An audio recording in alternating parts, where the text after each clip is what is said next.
Pemirsa selamat malam. RUU Cipta Kerja terus menjadi perdebatan. Lantas seperti apa penjelasan dari pemerintah dan juga keberatan dari teman-teman buruh terkait dengan RUU Cipta Kerja ini. Namun sebelumnya kita akan melihat lebih dahulu pernyataan dari Erlangga Hartarto, Menko Perekonomian, yang mengatakan bahwa surat Presiden untuk Omnibus Law khususnya RUU Cipta Kerja ini telah ditandatangani dan artinya RUU ini sudah diserahkan kepada DPR. Pemerintah berharap bahwa DPR akan menyelesaikan pembahasan RUU Cipta Kerja ini hanya dalam waktu 100 hari. Ida Fauziah, Menteri Tenaga Kerja, pemirsa, mengatakan bahwa buruh dilibatkan dalam penyusunan RUU Cipta Kerja ini, namun faktanya protes dan keberatan tetap saja mengalir dari teman-teman buruh. Sementara itu, Bahlil Lahadalia, Kepala BKPM, mengatakan bahwa keberadaan Omnibus Law akan meningkatkan investasi Indonesia khususnya di tahun 2020 dan juga seterusnya. Peningkatan investasi tentu saja akan meningkatkan jumlah lapangan kerja di Indonesia. Nah, lantas seperti apa penjelasan dari pemerintah dan juga keberatan dari buruh terkait dengan RUU Cipta Kerja ini? Ini akan kita bahas di Prime Talk malam hari ini, Prime Talk Tajam Mendalam.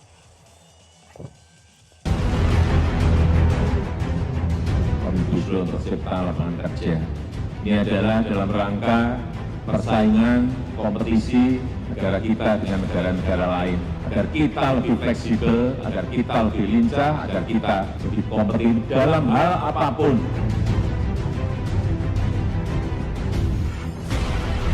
Yang kami tidak setuju dengan isi Omnibus Law tersebut, yaitu setiap warga negara berhak mendapat pekerjaan dan penghidupan yang layak, dan dalam RUU Cipta Kerja tersebut tidak tercermin.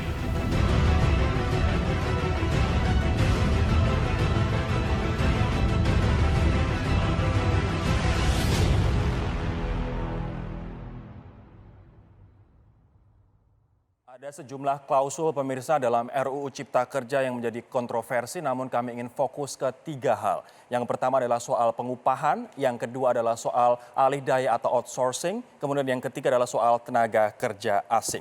Ada sejumlah pasal yang juga kontroversial, kita mulai dulu terlebih dahulu dari pasal 42, 43, dan juga 44 dari Undang-Undang Ketenagakerjaan lama tahun 2003 yang diubah dalam RUU Cipta Kerja ini. Nah, pasal 42 awalnya mengatur bahwa setiap perusahaan yang mempekerjakan TKA wajib punya izin tertulis dari menteri atau pejabat yang ditunjuk.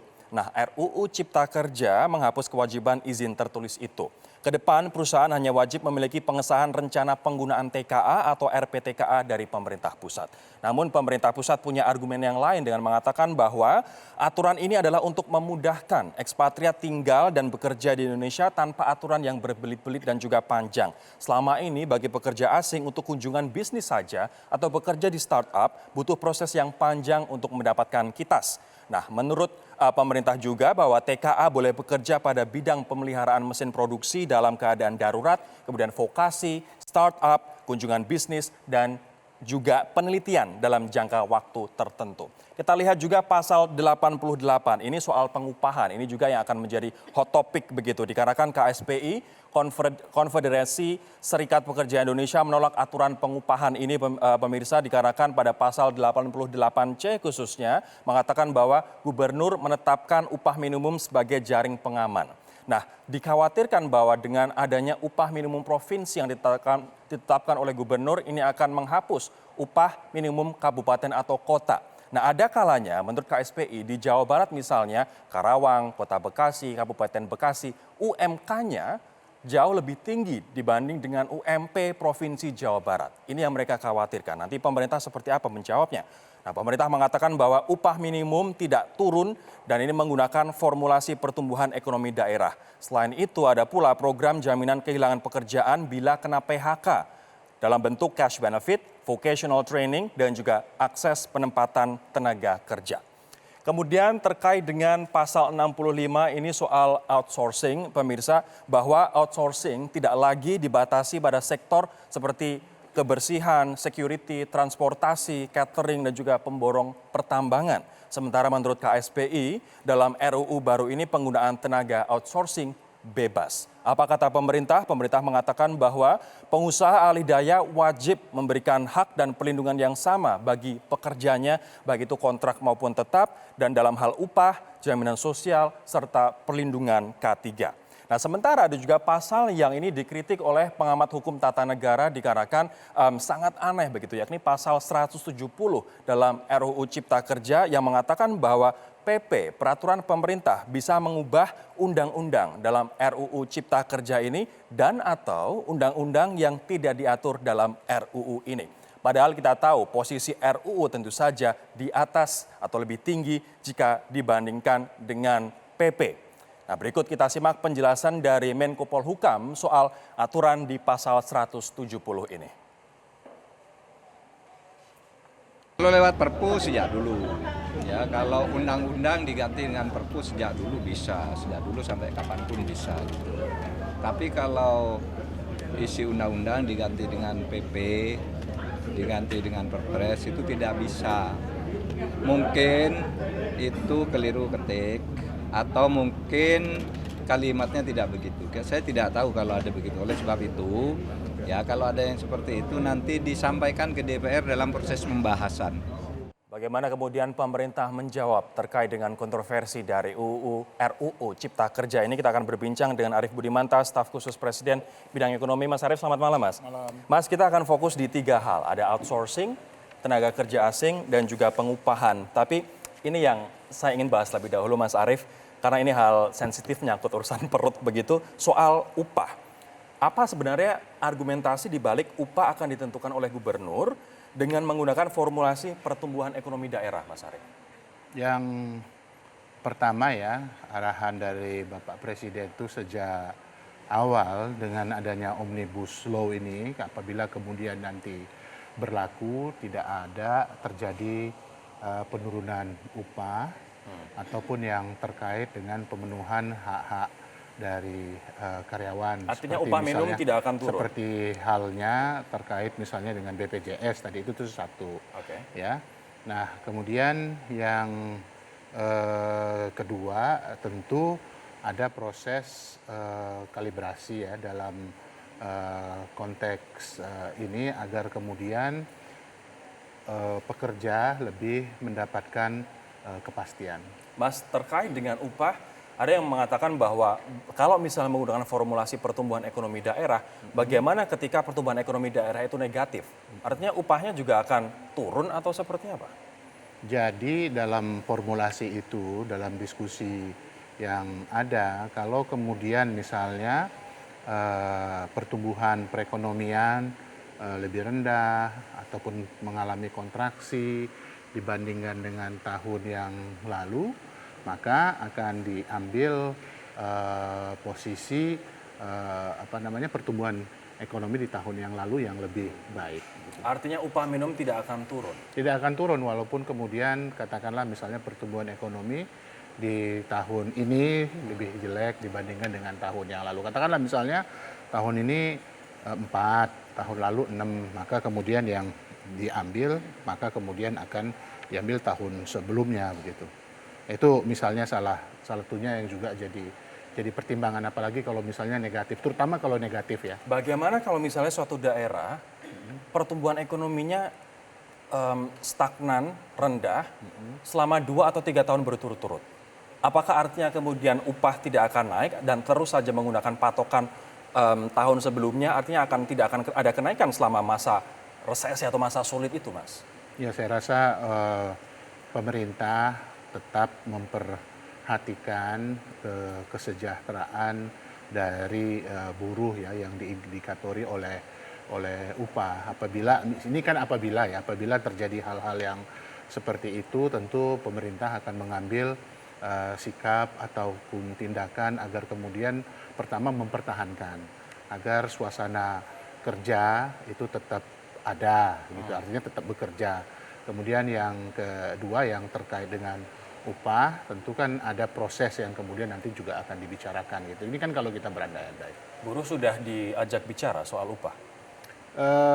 Terbuka ya kesempatan dari arahan Pak Presiden itu, ruang untuk berdiskusi itu masih terbuka, bahkan sangat terbuka. Karena ini kan masih bersifat rancangan undang-undang ya. Nanti di DPR tertutup lagi. Belum final ya. Jadi misalnya kalau ada pemikiran-pemikiran yang berkembang bisa disampaikan langsung ke pemerintah melalui menteri yang menangani atau juga bisa secara langsung kepada Dewan Perwakilan Rakyat ataupun fraksi-fraksi. Karena begini, prinsipnya kan dalam konstitusi pembahasan undang-undang, kalau kita melihat di pasal 20 Undang-Undang Dasar itu kan dibahas bersama antara pemerintah bersama-sama dengan DPR. Jadi ruang diskursus masih terbuka karena ini sifatnya masih rancangan kan.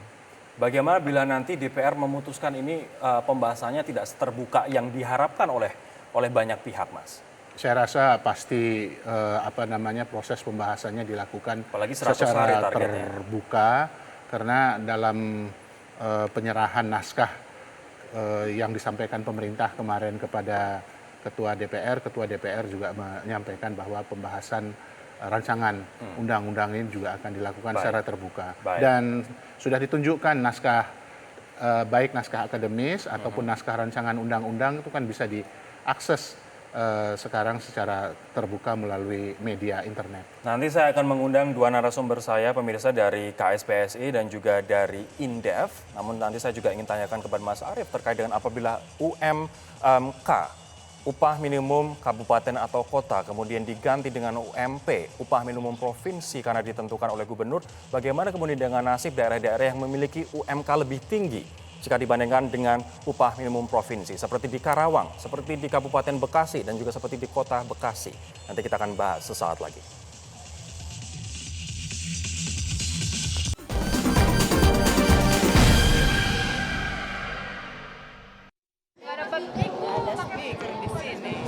Rancangan Undang-Undang Omnibus Law Cipta Kerja yang saat ini sudah ada di tangan DPR masih mendapatkan penolakan dari sejumlah elemen buruh. Menteri Tenaga Kerja Ida Fauzia menyatakan serikat buruh yang menolak rancangan Undang-Undang Omnibus Law dianggap belum membaca sepenuhnya isi dari rancangan perundangan tersebut.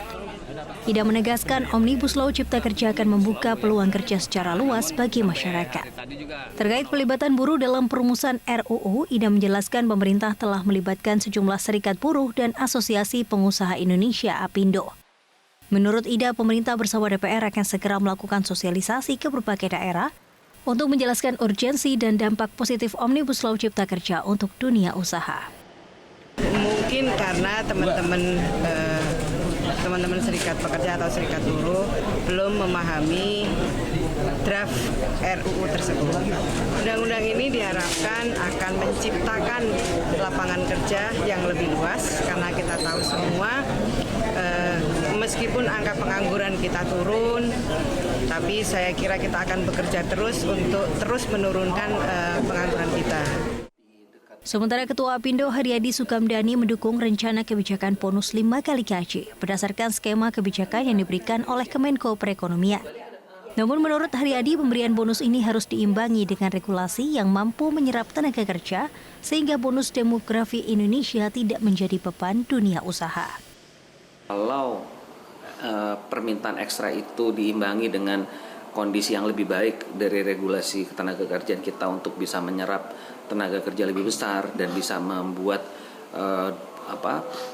populasi yang kita miliki ini benar-benar menjadi bonus demografi, bukan menjadi beban demografi.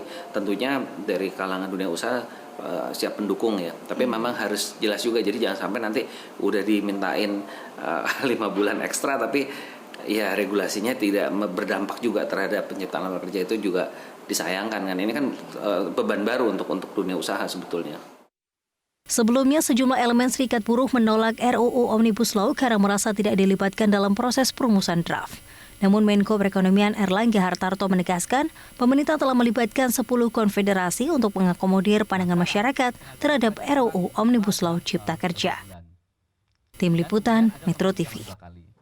Saya akan kemudian memperkenalkan dua narasumber saya yang lain. Pemirsa, ada Andi Ganiwea, Ketua KSPSI, Konfederasi Serikat Pekerja Seluruh Indonesia. Bang Andi, selamat malam. Terima kasih telah hadir. Ada juga Mas Tauhid Ahmad, Direktur Eksekutif Indef. Mas Tauhid, selamat malam, Mas. Selamat malam. Tadi saya sudah berbincang dengan Bang Arief, sekarang saya ingin ke Mas Andi terlebih dahulu. Soal upah, apa yang menjadi concern terbesar dari KSPSI? Saya ingin cerita dari awal sedikit. Akhir tahun lalu saya dipanggil Pak Jokowi ke Istana Bogor bahwa ada terobosan hukum untuk mendukung investasi, dan saya nyatakan kita akan all out mendukung. Asalkan tidak mereduksi hak-hak pekerja yang sebelumnya sudah baik di peraturan sebelumnya di Undang-Undang Nomor 13. Diajak ketemu Pak Jokowi nih. Diajak ketemu, kita bicara, Mas kita harus investasi supaya naik, Vietnam sudah jauh meninggalkan kita. Dan saya setuju, kita akan all out mendukung untuk menciptakan situasi ekonomi yang kondusif. Tapi saya sampaikan kepada Bapak Presiden, dari awal serikat buruh harus diajak bicara duduk dalam tim. Bukan diajak dialog setelah naskah itu selesai. Dan Presiden setuju saat itu. Saya sampaikan di awal tahun saya bertemu dengan Presiden kembali, saya sampaikan kembali, kita bikin surat, tiba-tiba Satgas Omnibus Law muncul. Saya kaget, Ketua Umum Kadin menjadi Ketua Satgas Omnibus Law dan seluruhnya 22 orang itu isinya Ketua Umum Asosiasi. Dan buruh ditinggal. Anda merasa ditinggal di tingkat mana? Sangat ditinggal ketika membentukkan Satgas Omnibus Law, kita sudah ditinggal dari awal. Karena itulah resistensi langsung muncul di semua kalangan buruh. Draft-draft berkeliaran, ada 7 draft yang saya pegang sampai hari ini. Oke. Dan ternyata hampir 99% sama dengan draft yang dikeluarkan oleh pemerintah saat ini. Baik, Mas. Kita fokus sekarang soal upah. KSPSI kemudian sorotannya apa soal upah ini? Konfederasi SPSI yang saya pimpin yang merupakan konfederasi buruh terbesar di Indonesia saat ini tentu menolak dengan rancangan saat ini. Apa yang ditolak, Mas? Ini kan mau ditarik ke upah nasional dan upah minimum sektoral akan dihilangkan, upah minimum kota akan ditinjau kembali. Karena kalau kita mereduksi sesuatu yang sudah ada, tentu akan menimbulkan resistensi yang sangat-sangat besar pasti dari seluruh konfederasi buruh. Sekarang Menko Perekonomian mengeluarkan surat SK untuk kami masuk. Ada 14 pimpinan buruh masuk dalam tim di saat draft ini sudah selesai. Tim ini berguna untuk apa? Sosialisasi dan membahas di DPR. Dan sedangkan draft itu sudah selesai. Menurut Anda? Kita ditinggal dan kita tinggal. tidak punya kepentingan dengan draft itu dan kita tidak mau bertanggung jawab terhadap draft itu. Mas Arief, ini terkait dengan upah, teman-teman buruh menolak kemudian merasa ditinggal. Tapi begitu draft sudah di-store ke DPR, baru tim dibentuk dan mereka dimasukkan ke dalamnya. Apa tanggapan dari Anda selaku staf khusus, Mas? Yang pertama memang proses komunikasi tentu dilakukan ya, tapi mungkin ada soal intensitas dalam proses komunikasi untuk membangun substansi ya, terutama yang terkait dengan persoalan-persoalan upah gitu. Nah, kemudian yang kedua, kalaupun masih ada beberapa ayat ataupun pasal yang memang mengganjal dari sisi pekerja seperti yang kami katakan tadi, ruang untuk dialog ya ataupun memberi masukan masih terbuka. Pertama, ini masih dalam wujud rancangan undang-undang. Sebelum kemudian dia diketok menjadi sebuah persetujuan bersama antara pemerintah bersama-sama dengan Dewan Perwakilan Rakyat, maka kemudian ya everything could be happen gitu ya untuk dibicarakan ini masih terbuka, bersama-sama. Mas Andi. Ya. Tanggapan Anda loh. Ya tentu. Artinya ini proses di DPR, kemudian buruh bisa memberi masukan, pemerintah juga bisa mungkin bersikukuh dengan sikapnya, semua masih terbuka. Karena itulah kami hampir sebagian besar Komisi Buruh menolak masuk dalam tim bentukan Menko yang sangat terlambat ini. KSPSI akan segera mengeluarkan sikap pada minggu ini juga. Karena apa? Kami menganggap bahwa draft ini bukan buatan kami. Jangan sampai publik, masyarakat menganggap bahwa draft ini karena kami masuk dalam tim tersebut, draft ini buatan ada serikat buruh juga. Mas Tauhid, soal upah, Mas, apa catatan Indef? Ya, yang pertama saya kira memang kita harus sadari upah itu didasarkan atas kebutuhan hidup yang minimum. Kalau kita sekarang mungkin kehidupan yang layak begitu. Nah, problemnya adalah kita sadari bahwa antar daerah itu beragam. Karena beragam itu sendiri akhirnya yang terjadi sekarang ada persaingan antar daerah. Katakanlah Kerawang yang upahnya sekitar 4 juta, Cianjur sekitar 2 juta, industri dalam jangka panjang itu akan memikirkan dia akan pindah ke daerah yang lebih rendah. Tentu saja ini tidak bisa disalahkan karena umumnya yang pindah adalah yang pada tenaga kerja begitu. Nah, tapi bagi industri-industri yang settle tentu tidak akan begitu saja akan dengan pindah. Upah ini kemudian ditentukan UMP sehingga UMK tidak akan berlaku, kota dan kabupaten. Anda khawatir atau Anda justru menyambut ini positif? Ya, saya kira begini, memang problemnya bagi pengusaha ketika upah ini terjadi variasi yang begitu banyak itu akan sulit. Tetapi ketika upah katakanlah provinsi lebih rendah daripada upah kabupaten kota itu menjadi tidak fair gitu. Ini yang menurut saya harus diselesaikan bagaimana titik tengahnya. Tentu ini harus bertahap dan ini contohnya di Jawa Barat. Iya, saya kira di Jawa Barat saya kira contoh sangat kentara begitu jauhnya antara upah kabupaten kota di sekeliling Jabodetabek yang sudah tinggi dengan upah provinsi. Ini juga dikhawatirkan oleh buruh, khususnya di Jawa Barat, Mas. Di Jawa Barat ini kan Karawang sekarang tertinggi, tetapi memang ada daerah yang memang masih di angka 2 jutaan. Nah, tetapi kan memang akhirnya terkonsentrasi yang di Karawang itu banyak sekali otomotif. Dari di satu sisi ada lagi yang tekstil. Jadi ada banyak daerah yang akhirnya terkonsentrasi dengan sendirinya. Oke. Ya. Kemudian kalau misalnya ditarik ke provinsi, ya upah minimum yang di Karawang akan mengikuti provinsi yang tentu saja lebih rendah Tentu pasti akan ditolak. Itu yang saya sampaikan dari awal.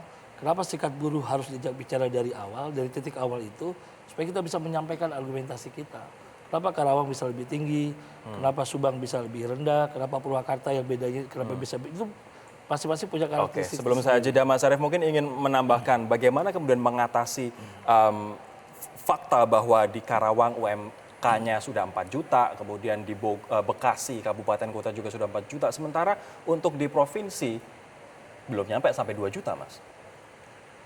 Pertama ya, kita kan bicara dalam konteks kesejahteraan umum ya. Kemudian yang kedua juga pemerataan wilayah ya, pemerataan pembangunan di wilayah, dan kita harapkan proses industrialisasi itu terjadi di semua tempat ataupun di semua wilayah, tidak terkonsentrasi pada satu sisi saja. Nah, kemudian kalau memang ada katakanlah misalnya belum tentu misalnya industri X gitu kemudian ingin masuk kemudian ke wilayah satu tempat katakanlah yang di upah minimumnya tinggi, tetapi kompetisi daripada harga akhir daripada produk yang dihasilkan oleh industri itu begitu ketat begitu, maka kemudian dia akan mencari tempat yang lebih murah dari misalnya cost of production. Nah, pada satu sisi ini memang memberikan opportunity untuk daerah lain, tapi bagi sisi yang lain kan menjadi opportunity loss bagi daerah yang memang sudah katakanlah settle dan memiliki upah yang tinggi. Tetapi begini, prinsipnya adalah bahwa yang terkait dengan upah itu arahan Pak Presiden itu sangat jelas ya. Dalam kerangka Omnibus Law ini diharapkan tidak ada terjadi penurunan upah yang sekarang diterima oleh pekerja pada saat ini. Jaminannya adalah itu tidak prinsip ada yang paling utama. pengurangan upah. Ya. Nanti kita akan bahas lebih lanjut. Kemudian kalau misalnya yang di kota atau kabupaten upahnya sudah lebih tinggi daripada provinsi, bagaimana nih teknis mengaturnya? Kalau pengurangan upah dijamin tidak akan terjadi. Kami akan kembali membahasnya sesaat lagi.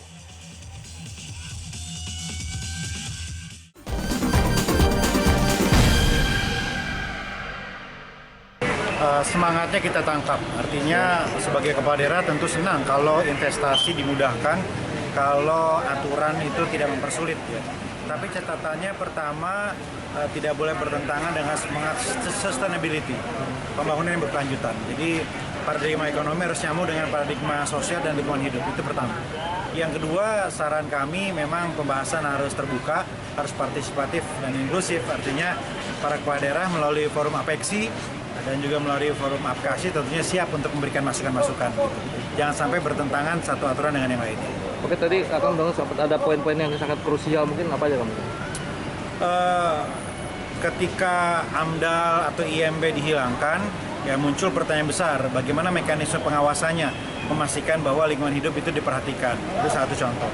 Yang kedua, saya melihat ada draft yang di situ tertera bahwa Perda bisa dibatalkan oleh PP. Nah, ini pun kami kira agak bertentangan dengan semangat desentralisasi. Ini proses pembuatan Perda juga akan cukup rumit, memakan waktu yang lama, dan tentunya pembatalannya harus dengan proses yang kira-kira sesuai dengan hukum dan perundang-undangannya. Wali Kota Bogor Bima Arya, pemirsa. Nah, saya sekarang akan ke Mas Arief lagi. Mas Arief, kemudian kalau misalnya ada kota yang dia UMK-nya lebih tinggi jika dibandingkan dengan upah minimum provinsi, seperti di Jawa Barat, Karawang, Bekasi Kota, Bekasi Kabupaten, bagaimana kemudian nanti untuk menjamin agar upah ini tidak turun, tapi kita tahu faktanya bahwa UMP lebih rendah. Gimana formulanya biar yang tinggi tidak turun, yang naik bisa keep up gitu? Yang pertama prinsip dulu ya. Yang penting prinsip dulu. Prinsipnya bahwa dalam konteks dengan adanya Omnibus Law ini, upah yang diterima pada saat ini tidak ada penurunan. Itu dulu ya. Jadi diharapkan tetap. Kemudian diadakan proses kalibrasi sehingga kemudian nanti pasti akan memberikan pengaruh terhadap upah selanjutnya. Yang formula yang ditawarkan pemerintah kayak gimana, Mas Proses Arief? kalibrasi itu tentunya yang pertama bahwa upah itu harus ditentukan untuk memenuhi kebutuhan hidup layak dari pekerja. Itu yang paling utama menurut pandang kami, dan kebutuhan hidup layak itu juga bukan hanya ditentukan berdasarkan hasil proses diskusi bersama-sama pekerja dan pemerintah daerah, tetapi juga berdasarkan data dari survei ya yang dilakukan oleh Badan Pusat Statistik tentang kehidupan layak, dan itu bisa di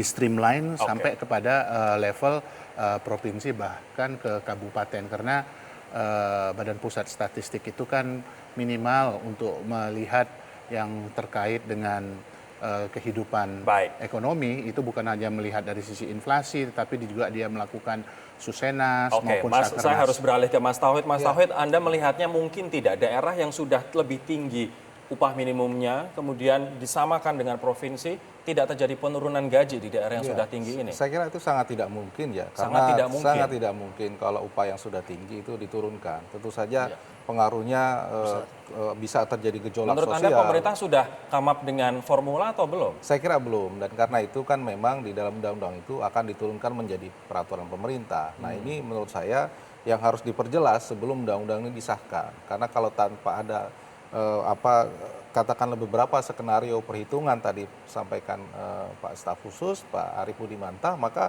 akan sulit katakanlah teman-teman buruh menerka seberapa jauh perbedaan ini. Karena kalau tidak ada perhitungan detail, contoh dan sebagainya, saya kira akan sulit kalau pasal itu dimunculkan. Karena begitu pasal itu disahkan, maka terbuka ruang ini hanya menjadi milik domain pemerintah.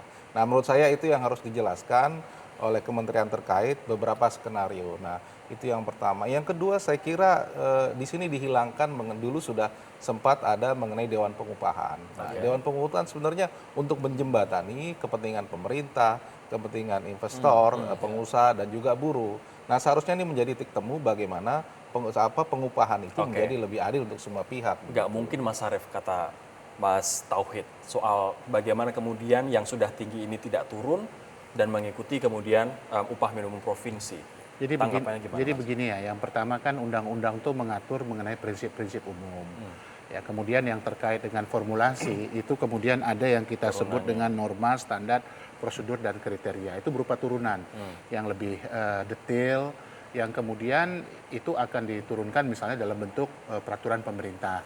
Nah, peraturan pemerintah ini tentunya subject to discuss lagi nanti untuk dilakukan antara pekerja dengan dunia usaha. Ini juga penting ya, dunia usaha juga kita penting dengarkan juga. Karena tanpa dunia usaha kan pekerja itu tidak ada. Jadi ini semuanya saling mendukung satu sama lain.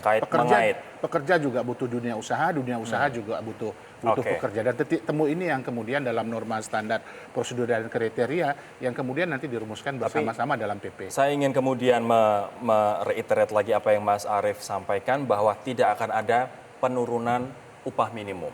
Ya, dengan upah yang diterima pada saat ini ya. Pada saat ini tidak ada penurunan ya. Nah, nanti formulanya seperti apa ini yang akan kemudian diformulasikan keturunannya, yakni peraturan pemerintah. Saya nanti akan membahas terkait dengan outsourcing, pemirsa, dan juga terkait dengan tenaga kerja asing sesaat lagi.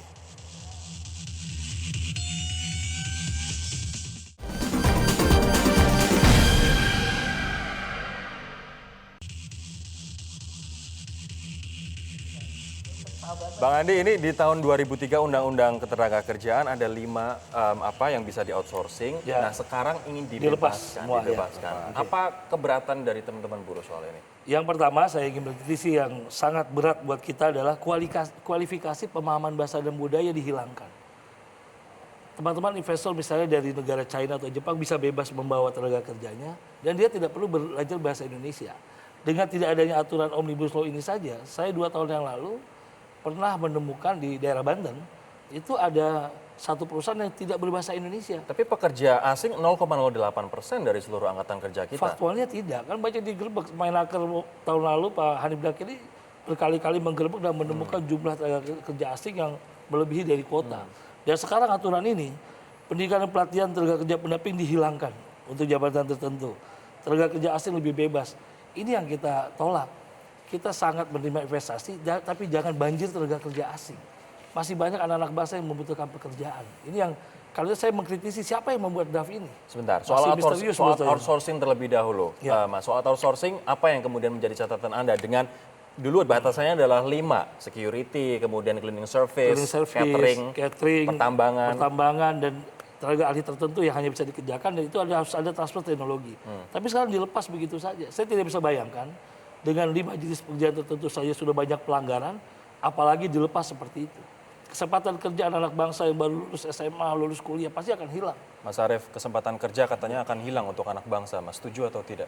Ya, saya rasa nggak ekstrim itu juga ya, karena kesempatan kerja itu ataupun akses untuk mendapatkan kerja itu tetap terbuka, apalagi pemerintah pada saat ini mempersiapkan program prakerja ya, baik yang sifatnya upskilling ataupun reskilling, bahkan kemudian kepada teman-teman pekerja ketika program ini diluncurkan misalnya terkena dampak terhadap pengurangan kerja begitu, maka kemudian juga mendapatkan kesempatan untuk ikut upskilling ataupun reskilling dalam program. Berarti ada yang diambil, ada yang diberi begitu.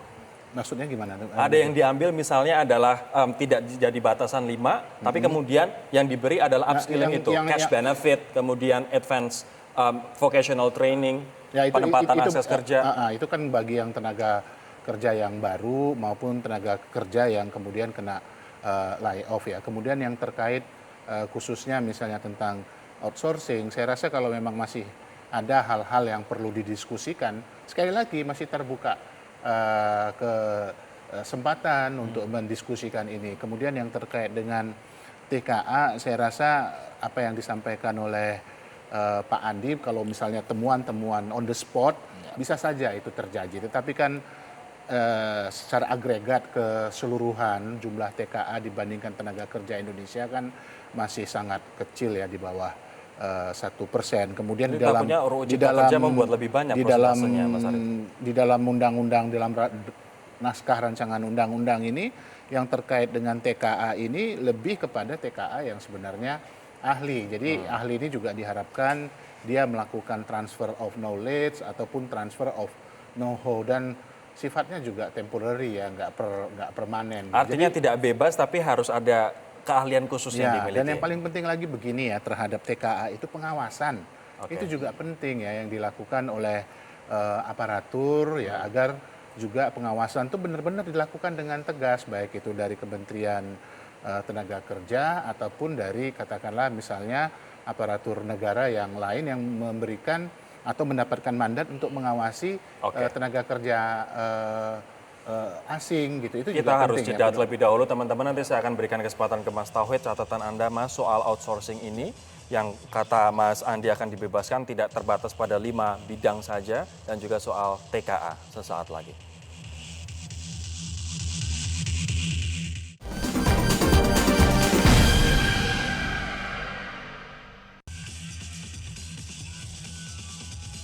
Soal outsourcing yang batasannya awalnya untuk 5 bidang yang dihapuskan atau dibebaskan menurut istilah Bang Andi, pemirsa, Mas Tauhid, Anda melihatnya apa untungnya ini bagi buruh?